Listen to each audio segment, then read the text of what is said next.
KUAM News Headlines is presented by Calvo's Insurance, serving Guam for 80 years. Matson Navigation, serving Guam and Micronesia for 20 years. The all-new 2018 Kona by Hyundai, available at Cars Plus. IP&E, fueling excellence. McDonald's of Guam, I'm loving it. And King's Restaurant, located in Tamuning and Dededo. Always open, always local.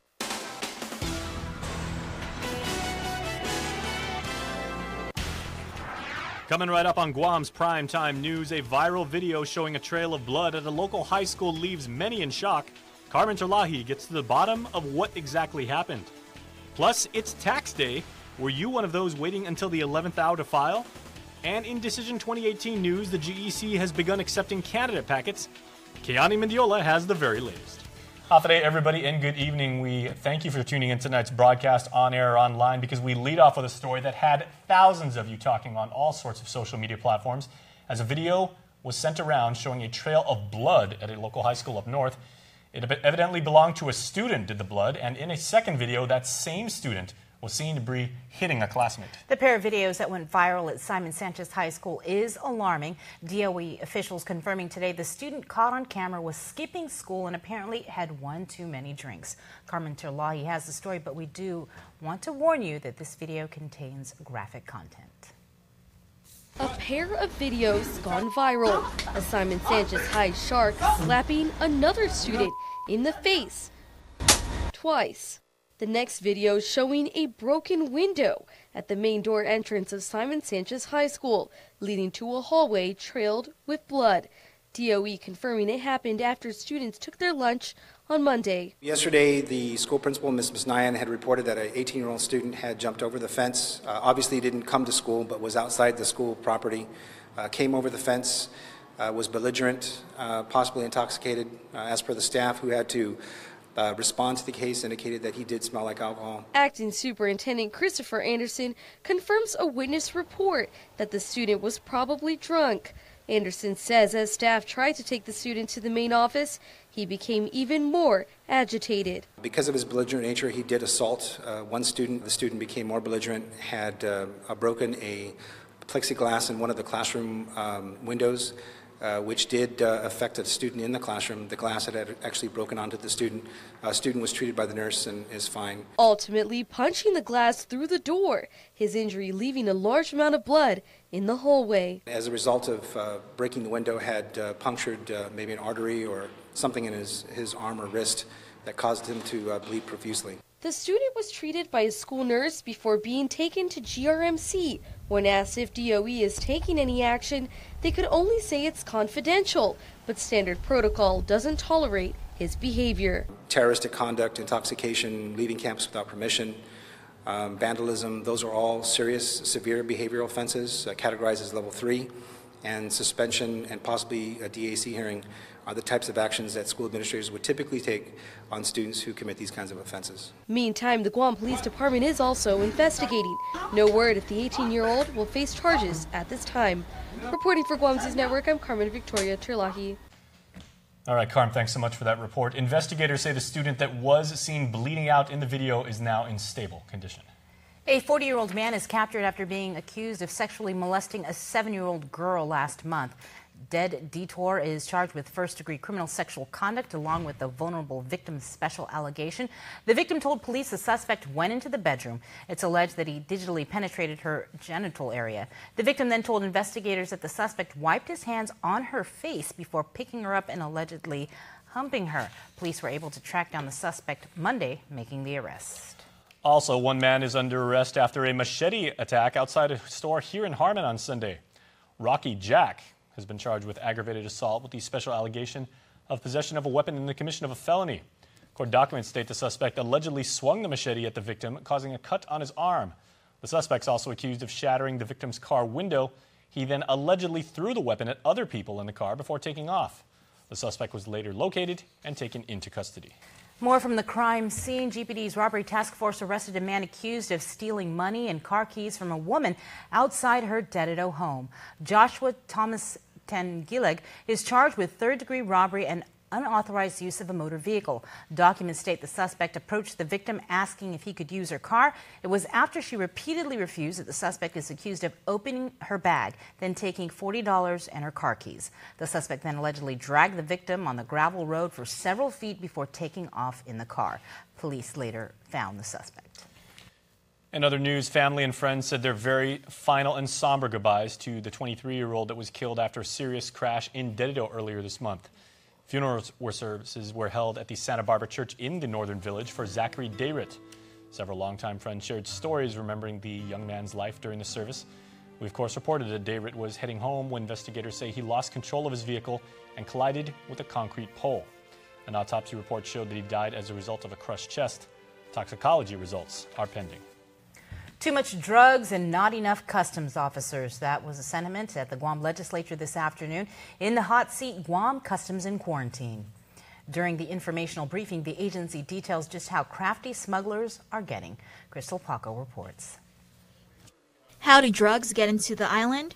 The primary mode of smuggling at this point that we are aware of is through the post office. Guam Customs in quarantine Colonel Philip Tyron laying it out for lawmakers during an info briefing on Tuesday. Last month, we were told that 10 pounds had come through, right? Come through the post office. Not in one occasion, but through multiple shipments. But that's not all. People are smuggling stuff not through the line, but they're smuggling it through what we call internal conspirators. There are people who perform functions to remove articles out of bags and hand carry it straight out the back gate.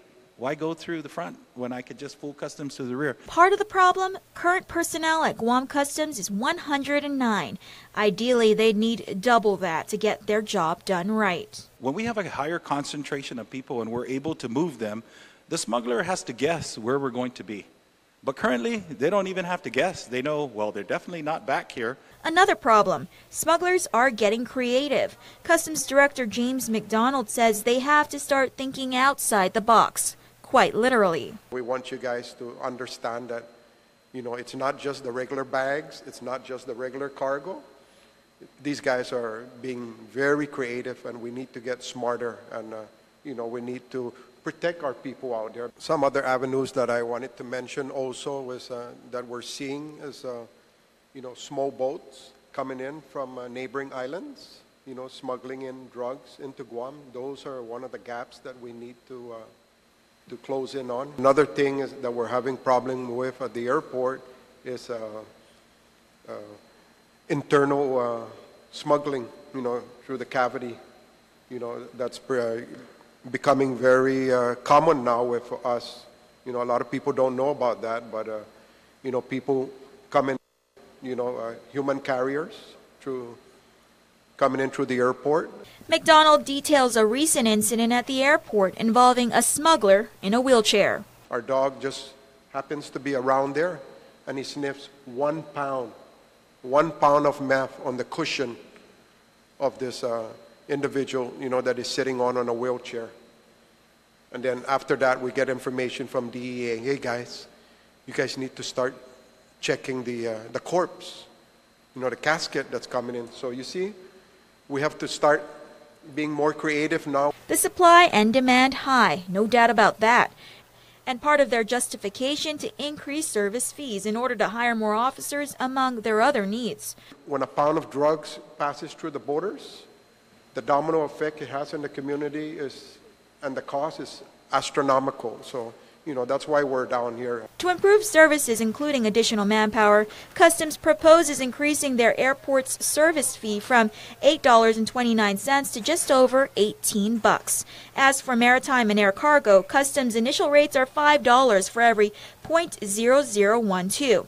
Their proposal would be to increase that to 0.0021, or about 1 cent for your can of Spam. Reporting for Guam's News Network, I'm Crystal Paco. It was smooth sailing over at Revenue Tax on this tax deadline day today, as Agency Director John Camacho reports that there was no mad rush of last-minute filers. He does say most of those expecting refunds submitting returns many weeks ago, so it's usually just those that owe money that wait until the 11th hour. Our Treasurer Guam downstairs and our collection branch have been busy. yesterday, but today is okay. So it's manageable, and it's been smooth. And one of the things that I really want to stress out is that if you can't file your return, please file an extension. Meanwhile, Camacho says April is always a good month for tax revenue, and the island's public sector will get a large, much-needed infusion as it continues with the shortfall from tax reform. Basically, because everybody that owes taxes, whether it's corporation, mainly because now even corporations are paying in April, and individuals. So it's a big chunk of money because all the corporations and the individuals are coming in. And unlike 3 years back, corporations were actually filing in March. Revenue Tax is also working on an amnesty program to waive fees and all penalties on all delinquent taxes for 2016 and back. Camacho says they're still working on the details and will announce the program soon. He estimates another revenue infusion of as much as $20 million in unpaid taxes. Jason, taxes won't be the only thing being filed today, as today marks the first day where political hopefuls can file their candidate packets for the upcoming primary. Our Kiani Mendiola has our next report. With only 4 months remaining until the very much anticipated 2018 primary election and hundreds of potential candidates picking up candidate packets from the Guam Election Commission, voters can start getting a better idea of what August's official ballot might look like. As today marks the first day, candidates can begin filing their packets. GEC Director Maria Pangilinan has a few reminders to share with political hopefuls. We will only accept complete packets.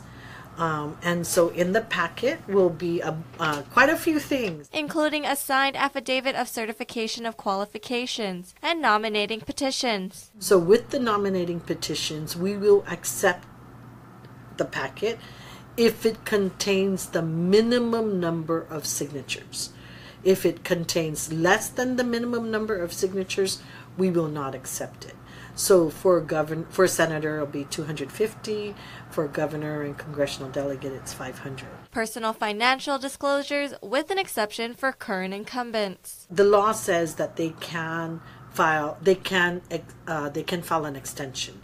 So, but for other than current public officials or elected officials, all other candidates must file financial disclosure. An organizational report and a candidate information card must also be submitted, including contact information that can be made available to the public, plus clearances from the Guam Police Department, District Court, and Superior Court. And lastly, a signed affidavit of non-conviction. Candidates must also pay a $100 filing fee to go towards the Treasurer of Guam. As soon as it is filed and as soon as the senior staff says the filing is complete, then the next step is for us to validate the signatures. But once all that has been completed by the GEC, those who have passed aren't official candidates just yet. When the commissioners themselves ratify the candidates, then they're official candidates for the primary election, which happens a few days after the filing deadline, June 26. By late Tuesday afternoon, the only candidates to file is the gubernatorial team of Senator Frank Uggan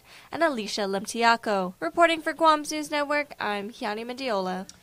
And just before we began our broadcast this evening, the Election Commission did confirm that the gubernatorial team, Carl Gutierrez and Fred Berdallo, Democrats of course, also filed their candidacy packets. Stay tuned, we're back with more news after the break. There are more ways to experience KUAM News than any other source on Guam. Download the KUAM News app for your Apple or Android device for 24/7 news, sports, videos, weather, streaming with KUAM radio, and important news alerts. And stay connected at home with Guam's first app for Apple TV. All available now from the App Store.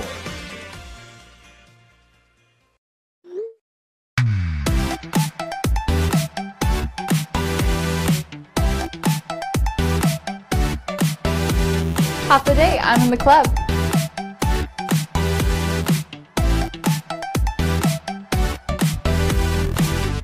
Half a day, welcome to Two Lovers Point. Half a day, I'm in the club.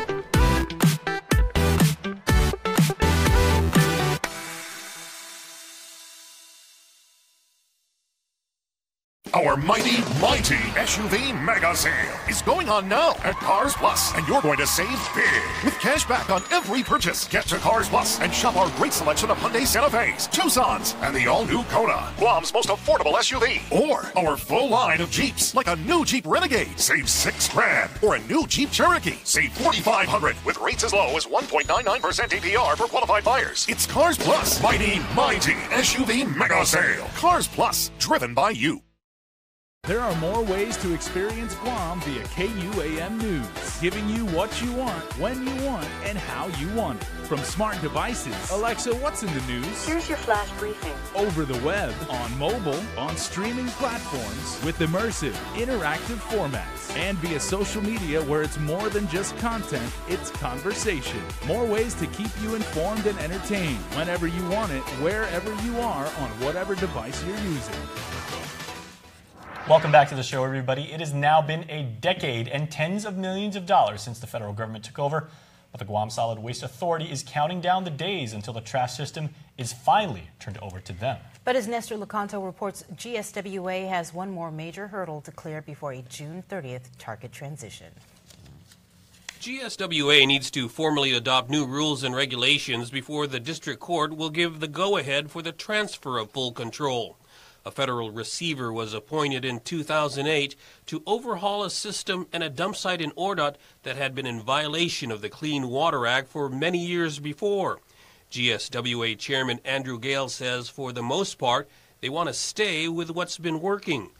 We strive to adopt the existing rules and regulations that are in place today, that are being utilized by the receiver in all of its municipal solid waste operations.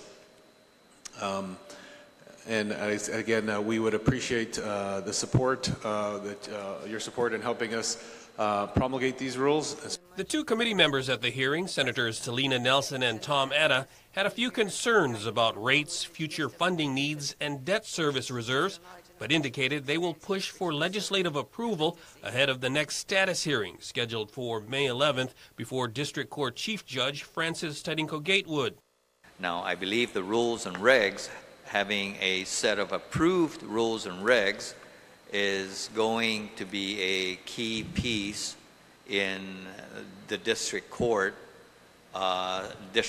decision to allow the transition from the receiver to GSWA. So maybe we should take a look at the timelines. They're hoping to have a roundtable meeting within the week to smooth out any remaining concerns, then have a bill ready for this month's legislative session. For Guam's News Network, I'm Nestor Lecanto. Efforts to help homeless families and specifically children in other news was a topic of discussion during a joint roundtable down at the Congress building today. Officials with Public Health, GURA, Guam Housing, Child Protective Services, the Department of Youth Affairs, and many others were providing ideas to help emergency shelters and support services for homeless kids.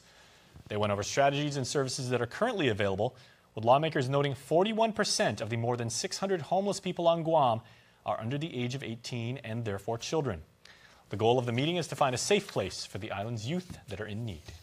Uncertainty remains for Guahan Academy Charter School. This after officials met with the Charter School Council this morning. Chairwoman Amanda Bloss says they have yet to make any decision on GAC's allotment request. She says they are waiting for internal auditor Frank Cooper-Nurse to come back from a meeting off island with USDOE before moving forward. The council will be meeting with GACs and other charter schools on Thursday to discuss renewal of their accreditation and applications. And we've got some more good news as the Okiru High mock trial team is surprised once again, this time with a check worth $6,000 from the nice folks at Cortec International. The championship team will be flying out to Reno, Nevada, using government air miles donated to them. This latest donation and other generous donations will pay for their travel expenses. The first-year team, they're all juniors, is also the first public high school to win the local mock trial competition, and we are wishing them the very best because we know they worked really, really hard to get there. Stay tuned. Sports is next, but first, here's weather.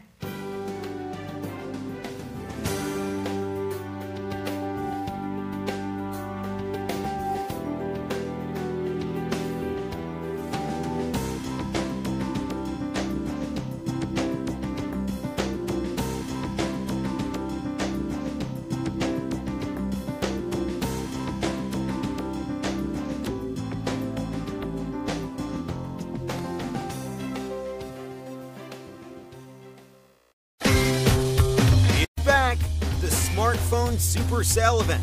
Enjoy huge savings on our most popular Samsung Galaxy smartphones. But this offer won't last long. So drop into a GTA store today. We're celebrating our 135th anniversary today, both in the outlying regions on which we hub and also here in Guam itself. It means so much to our team here in Guam. It means a lot to us in the Matson management team, because what it says is we're here to stay. It's a real physical manifestation of our commitment to this region. It's so important that we hire locally, we develop talent locally, we train locally. What's been a wonderful addition to our approach there is that many of the people who started off in Guam have gone off into significant leadership roles elsewhere in the company. This is our headquarters here in Guam in Micronesia. And when we talk about putting down our roots, it's not just doing business, it's about everything we do with our friends, our customers, and our employees. I believe that nobody can replicate what we do, and that's why we have such a great team and such a great service and why we're successful. This is our home, this is our life, and we're happy to make a difference in everyone else's life. Medium Pizza Hut pizzas just $8.99 each. Did they say Pizza Hut? For $8.99? Yes, and yes. Yes! Introducing the deal you want on the pizza you crave. 2 medium pizzas just $8.99 each. No one out pizzas the Hut. KUAM Sports is presented by Triple J.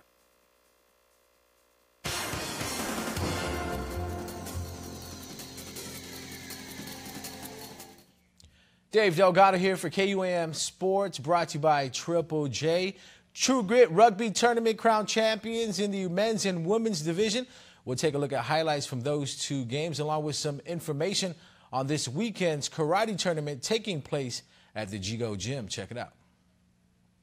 The 2018 APL Smoking Wheels Racing Weekend, as usual, kicked off with drag racing last Friday night. Elimination rounds were held, but the weather didn't cooperate the following day, raining out championship rounds. Smoking Wheels Drag Racing Championships are rescheduled to this Sunday from 2 to 6 p.m. Make sure to have your bands from the event for free admission. Smoking Grills results in the chicken category. Team GCC took first. Triple J 5-Star took the pork. Beef went to Team GCC. People's Choice Team Doknas grand champion for this year's Smoking Grills comp was Team GCC. Guam's top ride, People's Choice, Anthony Unchenko. Judge's Choice went to Noel Manansala. Sean Lipanovich repeated as champion in the MX Enduro Race 450cc class, his fourth title.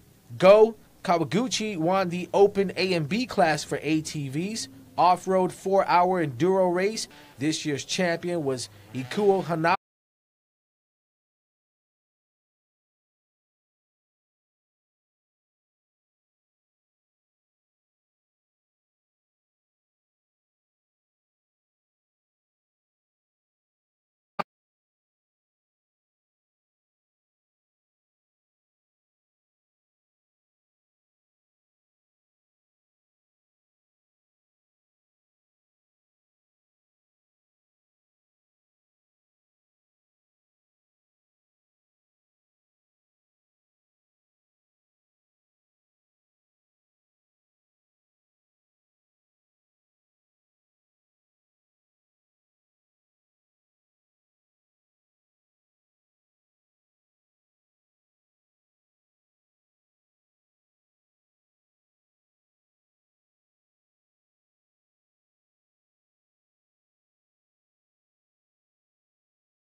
Okay, a little bit of truth right here. She did not want to do the birthdays tonight, but I was like, no, we have to do the birthdays. So, here you go.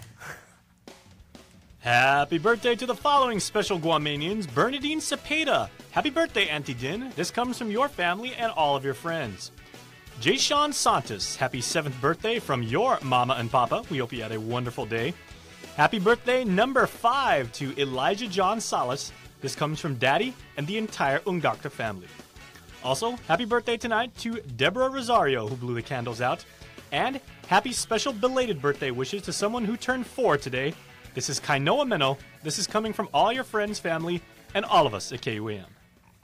Of course, we would do the Cold Stone Creamery Birthday Club. What can I say? It's throw each other under the bus here at KUAM today. But make sure to register at KUAM.com, and you too can be part of the club. He was lying. Bye. Closed captioning is brought to you by IT&E.